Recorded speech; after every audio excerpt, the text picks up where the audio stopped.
With Bill 172 languishing in Senator Ben Pangalinan's Committee on Appropriations, Senator Brant McCreadie is hoping his new bill will get a fair shot at making it on session floor. Bill 313 is still a bill to construct a new prison. But the legislation does differ slightly in that it removes mention of a mandated appropriation and instead gives the Guam Economic Development Authority the mission of finding the best financial route to build the new prison. All we did was we removed some mandates and we gutted some of the previous bill from 172 and turned it into a bill that now gives GITA the task of, instead of us mandating a leaseback, it gives GITA the task of finding what's the best option to debt service this prison, what's the best way to pay for it, and who's the best qualified person to build it. The Department of Corrections is close to 750 people confined in the Mangilao and Agana facilities.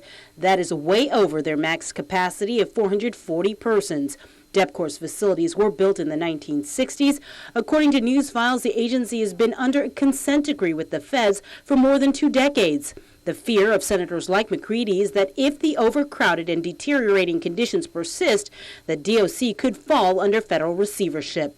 With Bill 271 going nowhere, Senator McCreadie is hoping that by changing the legislation, it will finally move forward. I have no idea why the bill hasn't moved forward, but hopefully what I've amended and some of the things that I gutted from this bill that are no longer in Bill 313 that was in Bill 172 will allow the bill to work its way through the process and move forward in the legislature. And if it means that this bill has to go to someone else's committee to achieve that, then that's what it has to do. But my main focus and my main goal is to make sure we all work together to vet this process, vet this piece of legislation, and get it passed or not. We should note the governor, as well as Congresswoman Madeline Verdalio, recently made mention in their annual addresses to the people of Guam that there is a need for new prison facilities. The Congresswoman went so far as pledging to find common ground to find federal funding. It's something that it's important to not just myself, but it's important to the Congresswoman, the governor,